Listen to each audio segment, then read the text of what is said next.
Bengaluru witnessed high political drama today as proceedings in the Karnataka Legislative Council were completely disrupted following a major controversy over a remark related to Prime Minister Narendra Modi. What began as a demand for an apology soon turned into a heated confrontation, leading to chaos and the eventual adjournment of the House.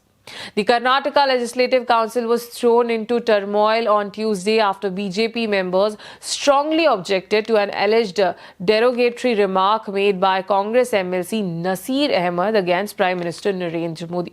The comment was made on day earlier on Monday during Chief Minister Siddaramaya's reply to the motion of thanks to the governor's address. Although the remark was officially removed from the records, BJP members demanded an immediate apology from Nasir Ahmed as soon as the House assembled on Tuesday. When Ahmed attempted to explain his statement, the situation escalated into a heated verbal clash between Treasury bench members and the opposition. Amid the chaos, BJP member C.T. Ravi made a controversial counter remark suggesting that such language could only come from a Pakistani tongue.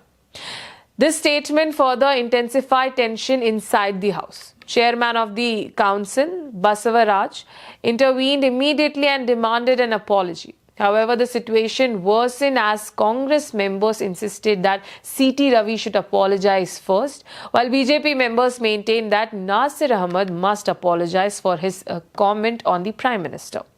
The disagreement triggered loud protests, sloganeering and disorderly scenes, forcing a brief adjournment of the House. When the council resumed, the confrontation continued, with both sides refusing to back down. Chairman then asked both Nasir Ahmed and C.T. Ravi to apologize for their respective remarks in an attempt to restore order. Ahmed expressed regret over his statement. However, C.T. Ravi refused to apologize, stating that he had not named Ahmed directly and claimed he had only condemned the language used against the Prime Minister. Ravi insisted he had done nothing wrong and therefore would not apologize or express regret. At the same time, Nasir Ahmed refused to issue a formal apology, maintaining his stand. With neither side willing to yield, chaos continued in the council. Unable to bring the House back to order, Chairman Basavaraj finally led the matter to concise of the members and adjourned the House for the lunch.